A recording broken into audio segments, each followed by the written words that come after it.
En aquest vídeo veurem com conservar una còpia de tots els missatges de correu @gba.es sense que ocupen espai d'emmagatzematge en el servidor i, per tant, sense arribar mai a excedir la quota.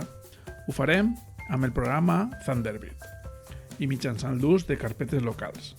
Partim de la situació que tenim ja configurat el nostre correu @gba.es amb el protocol IMAP. I així tenim tots els correus en la safata d'entrada que ens van arribant. Imagineu que jo vull que hi ha una sèrie de correus que vull conservar per a sempre, però no vull que m'ocupen la quota. Doncs el que faré serà crear una carpeta. El protocol IMAP ho permet, però gràcies al programa de correu Thunderbird, en lloc de crear-la en la safata d'entrada o en el compte de correu GBA, la crearé en aquesta zona d'ací, en carpetes locals. Val? Per a crear una carpeta se fa clic en el botó de la dreta i li diem simplement crear una carpeta.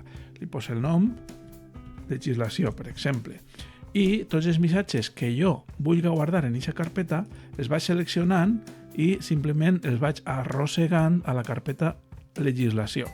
Com aquesta carpeta és local, automàticament me desapareix de la safata d'entrada i queda guardat en la carpeta legislació. Val? Si puc fer-lo en diversos missatges alhora. Val? Tots aquests missatges que jo vaig arrossegant a qualsevol carpeta local deixaran d'ocupar espai en el servidor i a partir d'aquest moment he de tindre en compte que només es podré consultar en el programa Thunderbird, en l'ordinador on tinc el programa configurat. Tota la resta de missatges que estan en la safata d'entrada o en carpetes que pengen del compte GBA sí que se podran consultar des de qualsevol lloc mitjançant l'aplicació Webmail. D'aquesta manera puc fer una cerca de missatges que siguin pareguts. Per exemple, vaig a fer una cerca de recull de disposicions. Recull de... Mireu, ja sí m'apareixen tots aquests missatges que venen del mateix destinatari i que estan relacionats amb el mateix tema i els seleccione tots des del primer, polsant la tecla majúscula, fins a l'últim i els arrossegue a la carpeta local legislació.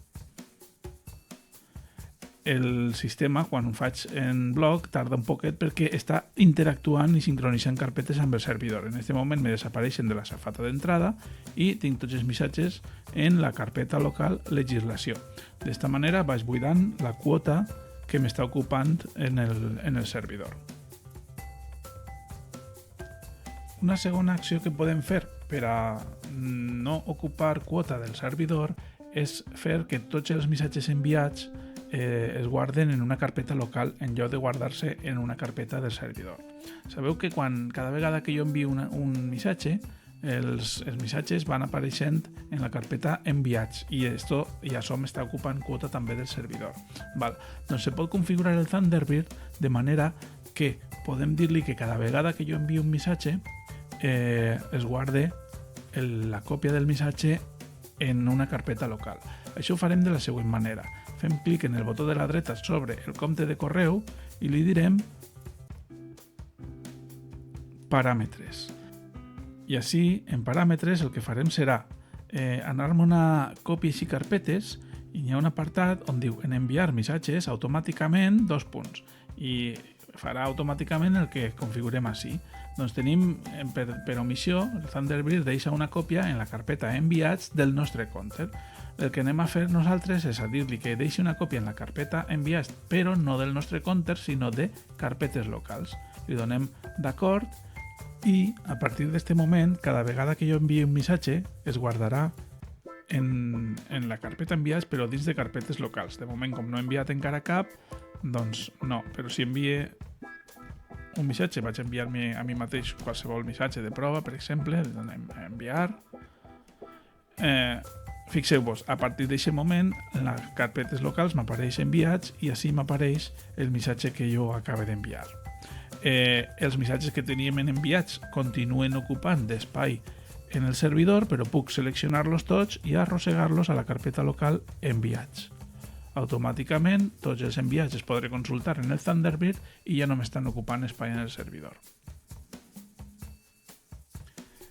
I Una tercera forma d'alleugerar l'espai que estem ocupant en el servidor del nostre correu GBA seria l'ús de la carpeta especial arxiu. La carpeta arxiu és una carpeta a la qual van tots els missatges als que jo faig un simple clic en el botonet arxiva.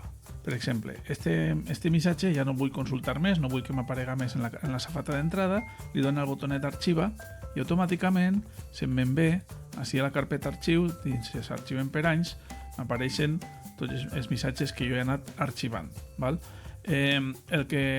L'únic problema és que en la carpeta arxiu la tinc dins del compte de correu de GBA i també m'està ocupant espai. Doncs de la mateixa manera que hem configurat els missatges enviats per a guardar-los en una carpeta local, podem fer-lo en la carpeta arxiu. Això ho faríem, botó de la dreta sobre el compte i paràmetres. Aniríem a còpies i carpetes i així baix tenim la part dels arxius. Diu, arxiu dels missatges, conservar l'arxiu dels missatges a 2 punts.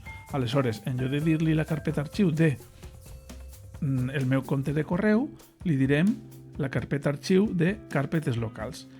Així podem donar-li opcions de l'arxiu, si volem podem guardar tot en una única carpeta, una carpeta per cada any o una carpeta per cada mes. Val? De manera que, si jo configure l'arxiu en una carpeta local, cada vegada que jo li done a arxiva un missatge, aquest me desapareix del meu compte, però sempre podré tornar a consultar-lo en l'arxiu de les carpetes locals. De manera que tot el que tinga jo en este compte podré consultar-lo des del Thunderbird o des de qualsevol ordinador a través de webmail, i tot el que tinga en carpetes locals pues podré consultar-lo, però només on tinc configurat el Thunderbird. En resum, hem d'aprendre com crear carpetes per a guardar missatges, però que no estiguen ocupant espai del nostre compte, sinó que estiguen només en este ordinador. Hem d'aprendre també a guardar tots els arxius enviats en una carpeta local. I per últim, hem d'aprendre a configurar l'arxiu dels missatges per a que l'arxiu estiga també dins de carpetes locals. Recordeu que teniu més videotutorials en el portal Cebètic.